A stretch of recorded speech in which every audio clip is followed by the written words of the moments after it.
Okuta ló bí orúkọ tí wọ́n ń pè ìlú Laderin.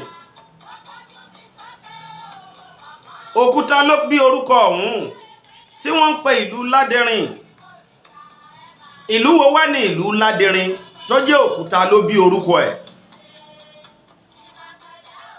Ìlú wo gan nílùú tá ń sọ tó jẹ́ Okuta ló bí orúkọ ẹ̀? Okuta ló bí orúkọ ìlú tí wọ́n ń pè ìlú Laderin o.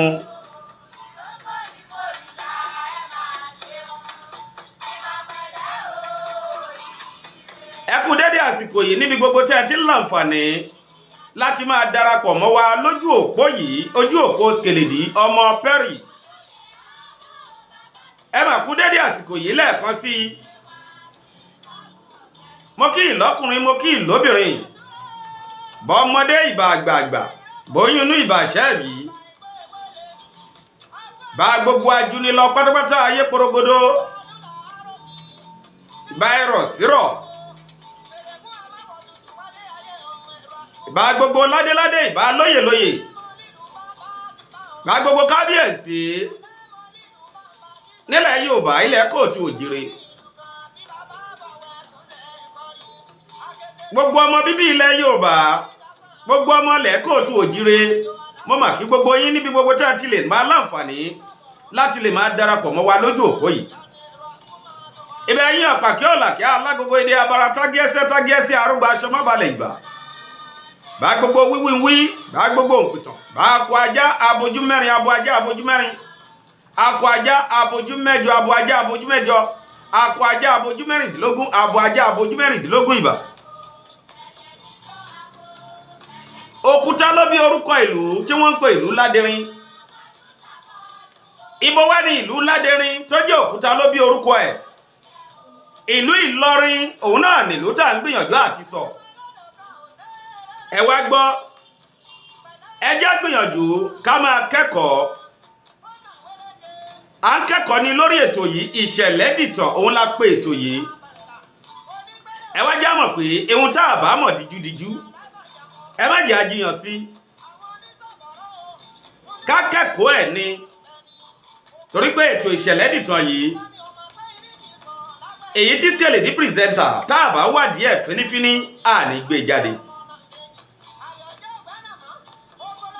Gbogbo ìyá wa ti ń gbé jáde lórí ètò Isele-Di'Tan, má jiyàn sí rárá, òun náà láfáwọ́ ẹ̀dá, torí pé kò sí àmúlùmálà ń bẹ̀ tí ò rújú rárá.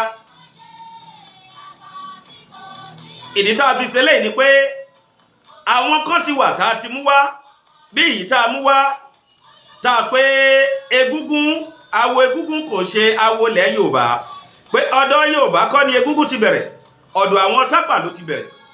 Àwọn kan pé rárá bẹ́ẹ̀ kọ́. Ẹni bá pé bẹ́ẹ̀ kọ́, àṣírí awo egúngún ìdílé wọn ló mọ̀. Oníkálukú nílẹ̀ Yorùbá, àṣírí awo egúngún ìdílé oníkálukú mọ̀. Ẹ lọ bèèrè ìtàn dáadáa. Ṣùgbọ́n bí egúngún ṣe bẹ̀rẹ̀, ìlú tápà ló ti wá. A sì máa mú kan wá lórí ètò yìí náà. A sì máa gbìyànjú tá a máa tún sọ ìtàn kan lórí ètò yìí. Òṣòdì tápà.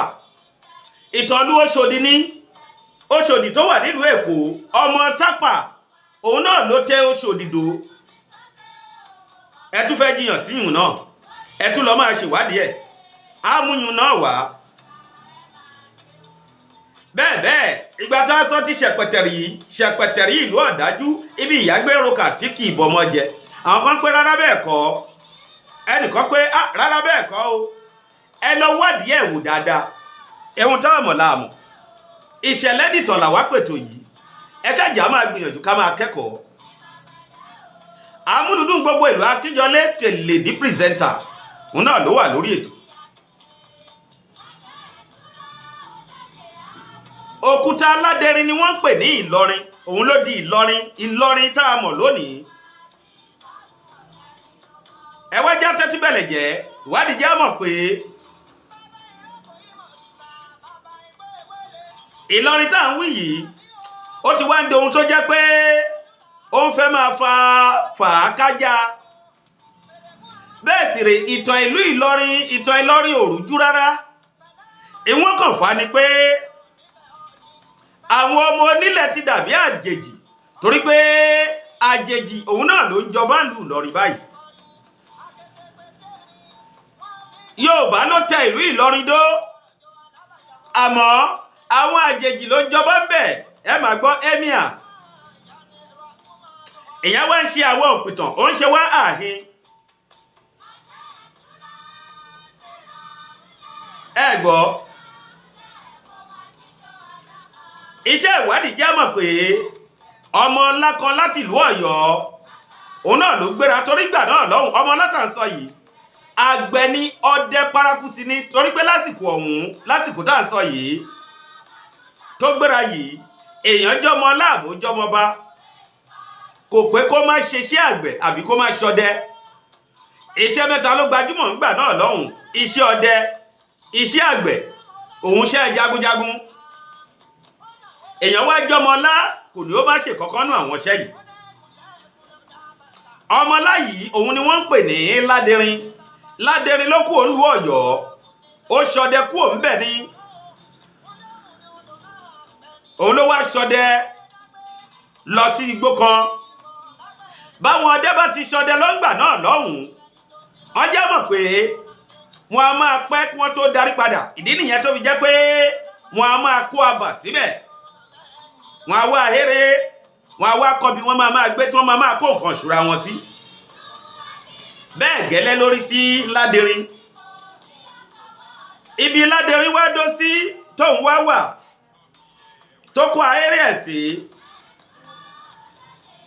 Aṣọdẹ lọ padà wá bẹ́ẹ̀. Ibi ó kọ sí ni wọ́n pé òkúta kan wà ń bẹ̀. Ẹ yá mi létí, ẹ jẹ́ gbọ́ dáadáa, òkúta kan wà ń bẹ̀. Òkúta tó wà ń bẹ̀ yìí, òkúta òun ni Laderin ló máa ń fi lo àdá, ọ̀bẹ, òun idà ẹ̀ a máa fi pọ́n. Wọ́n sì já mọ̀ pé a máa pọ́n àwọn irin dáadáa. Àwọn ọdẹ náà látàwọn bòmíì, àwọn ọdẹ náà wọ́n a máa kọjá bẹ̀. Báwọn náà bá ti débẹ̀, bọ́ bá ti dé ibi abà Laderin yìí, àwọn náà ibi òkúta yìí wọ́n a máa pọ́n àdá tí wọ́n náà ń bẹ̀, ọ̀bẹ wọn wọ́n a máa pọ́n gbogbo ẹ̀ ń bẹ̀. Ṣùgbọ́n wá wò wọ́n já mọ̀ pé kò sẹ́ni lè sọ pàtó bóyá òkúta náà ó ti wà ń bẹ̀ kí Laderin tó débẹ̀, àbí Laderin fúnra rẹ̀ gan náà ló yí òkúta náà débẹ̀ rárá. Àmọ́ bí Laderin dó sí tóun wà, tí abà ẹ̀ wà, ibi abà Laderin wà, ibẹ̀ náà ni òkúta náà wà. Àwọn ọdẹ tó kù wọ́n pé àwọn èèyàn gan báwọn èèyàn fẹ́ lọ ra ẹran ọ̀gbẹ́ lọ́wọ́ Laderin, wọ́n já mọ̀ pé wọ́n a máa dúró de Laderin bẹ̀ níbi abà ẹ̀ yìí pé ó máa tó dé. Igbó ya Laderin náà wá wù pé kóhun tún kọ́ sí, ó tún kó abà sí, ó tún kọ́ sí fún wọn, àwọn èèyàn a máa rí bí sùn sí. Ibẹ̀ wọ́n fi mọ̀ gẹ́gẹ́ bí ti Laderin. Àwọn ọdẹ tó kù kìí ṣe pé wọn náà níbi tọ̀dọ̀ wọn, wọ́n ní tọ̀dọ̀ wọn, àmọ́ wọn máa fọ̀dọ̀ wọn lẹ̀ wá pọ́n ọ̀bẹ wọn àdá wọn níbi òkúta Laderin yìí. Ẹ wá wò wọ́n wá já mọ̀ pé lára ìbéèrè pé kí lẹ̀ ń fẹlẹ́ ìṣe, òun náà ló wá bí Ìlọrin ni, tàbí ibo lẹ wá ń lọ. À ń lọ ibi òkúta Laderin, à ń lọ ibi Ìlọrin Laderin. Òkúta Laderin tí wọ́n fi ń lọ nǹkan, Ìlọrin, òun náà ló bórúkọ ọ̀hún, ló bí orúkọ Ìlọrin. Ló ìwá jẹ́ pé wọ́n ní díẹ̀ àwọn èèyàn bẹ̀rẹ̀ sí pọ̀ ńbẹ̀, àmọ́ gbò máa yá àwọn ọdẹ tó kù gan náà wọ́n fi abà wọn lẹ̀, wọ́n wá sí abà Laderin. Ẹ wá wo Laderin tó jẹ́ ọmọ ọlọ́nà tó wá láti Ọ̀yọ́. Àwọn òbí ẹ̀ ní gbogbo ìgbà tí Laderin dára yìí, wọ́n pé àwọn òbí ẹ̀ sì wá ń lu Ọ̀yọ́. Ọ̀yọ́ náà ni àwọn òbí náà ni wọ́n wá kú sí.